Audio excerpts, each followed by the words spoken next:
Welcome back to Film Files Podcast. I'm Mike, this is Josh, that's Cameron right there. Cameron, walk us through this next segment. Cool. So, I've put together a list. Ooh. This is my top 10 favorite compositions from the best composer for movies ever, John Williams. I think we've got a segment for that, right? What about John Williams? No, rank 'em. Rank 'em! Rank 'em! It's time to rank 'em, rank 'em, rank 'em, Rank 'em. So we are ranking the top 10 John Williams compositions because he's done almost all of them. Yeah, basically any movie that you remember the music from, it was probably John Williams. Yes. So I've gone through and put together my own list, my favorite songs. I tried to have a couple of rules in mind for myself. I tried to not let the actual movie play part in it, as in like some of these songs were really good music, but maybe not the most successful films. Right. I also excluded Star Wars from this because as I was putting together the list, I found that like over half of everything was Star Wars. So I put them in a different list that we can talk about a different time. You might say Cameron's a bit of a Star Wars nerd. Yeah. So excluding Yeah. Star Wars, here is his top 10 list of John Williams songs. And we'll So be we're adding going to in our start with comments, number yeah. 10. This one, you guys might find this is kind of an interesting one. It's somewhere in my memory from Home Alone, the Christmas movie, Kevin McAllister. Macaulay Culkin before he turned weird. Yeah, before he... Doesn't ring a bell. Can you sing it for us? No. You can look it up. So the main Home Alone song. Yes, exactly. It's played throughout the entire movie. I thought it was about to go for it. No, Okay, I'm number not gonna 10 sing it all. is the Home Alone song. Yep. Coming in. Cool. Number So, 9. Number 9. This one, theme for Jurassic Park. So everyone Really? should Only know number this. 9? Yeah. Wow. Huh. Yep. You'll be surprised by some of my choices. I mean, obviously Jurassic Park. I mean, okay. I also should preface this at the beginning. All of these songs, I love them all. So it was very difficult to come up with this list. So. So Home I almost Alone, wanted Jurassic to say Park. it wasn't in any particular order, but then I realized that there were some that I definitely loved more than others. So, and again, this is all purely my own subjective opinion. Like everyone has their own. So, Oh, yes, we do. yeah. So I'm looking forward to hearing yours. So yeah, Jurassic Park, and then number 8, we've got the Superman theme. From way back in the day? Yeah, Mhm. Okay. from like not Which not they- Batman v Superman or But they used it in the Superman Returns. yeah, they reboot. did use it in that one. Which I Which I actually was enjoyed. disappointed Yeah. they didn't use it again. I know. In Man of Steel, I was really mad about that actually. So But there was still Man of Steel still had a good soundtrack. yeah, And a good story. it was fine. Until the end. Cool. Number 7, I've got Raiders March from Indiana Jones. It's a classic. You just how Lots of could I trumpets. avoid that. Yeah, exactly. Very like fun, very thrilling and stuff. Number 6 was Hedwig's theme from Harry Potter. That's just like the main Harry Potter theme that you Well, hear all the time. Again, it's interesting because so this is where my area of expertise comes in. Anything Harry Potter. Real quick blip on Harry Potter, yeah. It's interesting because they asked John Williams to score the trailer, and so he wrote up some quick little ditty, and this is what it was. And they've used this theme, they even used it in Fantastic Beasts. Yeah, Like they did. in the intro and in the trailer, because it evokes that that sense of nostalgia for people when they hear that theme, and so that's why they use it, because it's so powerful. So anyways, go ahead. Yeah, I mean, it was an awesome. I mean, for me, it's an awesome composition. I feel like it's very fun and it very much envelops, the world of Harry Potter. I hate to take a detour down to Harry Potter, but I don't hate it at all.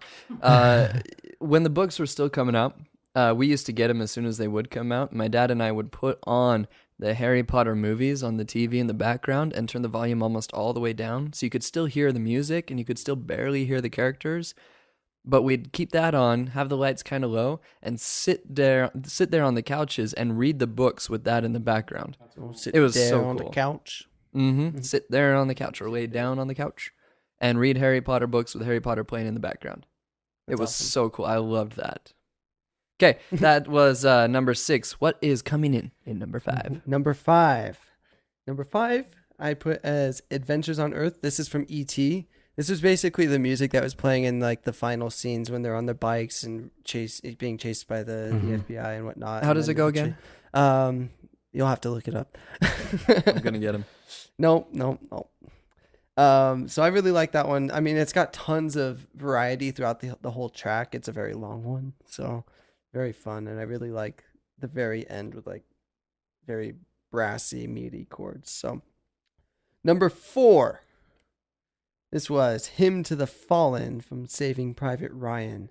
This is just a beautiful song. Like it's good for the movie. It's good for out in like the real world. Like I feel like it's very applicable for any situation. It's used in a lot of like memorial concerts or veteran concerts. Yeah.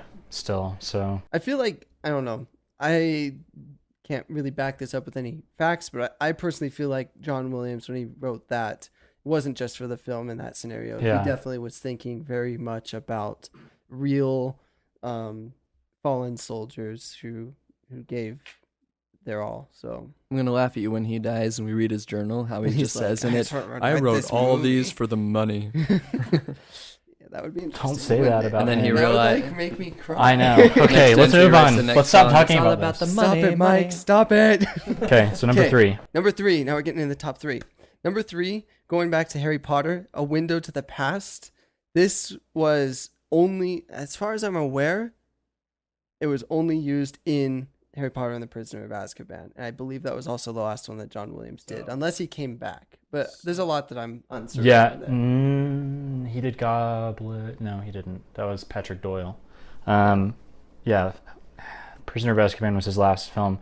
They used this for the trailer for Goblet of Fire in the very beginning. Really? Yeah, so in the very first trailer for Goblet of Fire, they did this thing where they took each, like a quick 2-second clip of each of the main characters, and like Oh, transitioned from them, each movie? yeah, from each movie up until that point, and that was like part of the intro. And it was because it, like you say here in the notes, it kind of starts out with this like wooden flute thing, and then it builds really heavy, and it's just it's a great song. Yeah. But I'm biased, so I mean, I feel like I've really looked hard on the internet to try to figure out what instruments that they're using in that song.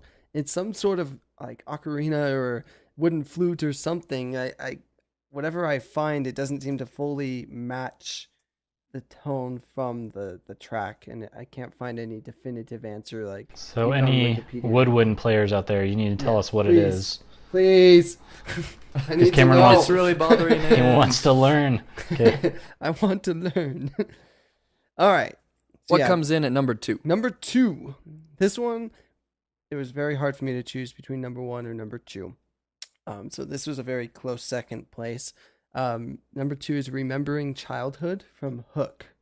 A lot of people that I talk to either don't know what Hook is, like the movie, at all, Really? or they've watched it and they absolutely love it. Oh, feel yeah, like it's, okay. I feel like it's one of those underrated films, both for Steven Spielberg's films in general, but also for John Williams' work. The music is just phenomenal, and this particular track, I love it because it's got tons of variety throughout it. It's this track includes the scene when he's remembering his childhood, when he's remembering everything, and then it progresses to him becoming who he is. And to wrap it up, So- quickly give us your number 1 John Williams non-Star Wars song. Non-Star Wars, Cadillac of the Skies, Empire of the Sun. This one's just straight up powerful. Like, You haven't heard it because I certainly have not. Definitely look this one up. Cameron Yeah, you better highly look it up, recommends Mike. I've got it right here, but Well, I can't didn't you exactly create play a it right now. Spotify Yeah, playlist? I put together a Spotify playlist. So we'll put that in the description for you. There you go. Check out our Spotify playlist. It was brought to you by Cameron, his top 10 picks for non-John Williams songs. Or no, non-Star Wars. Non-Star Wars, John Williams. Non-Star Wars John Williams songs. John Williams non-Star Wars songs. 888-555-1234, et cetera, et cetera. Thanks for joining us for the podcast this week. Be sure to follow us on social media. Check us out, Southampton Productions, Film Files Podcast on YouTube, and all that good stuff. Yep. Catch you next time. See ya. See ya.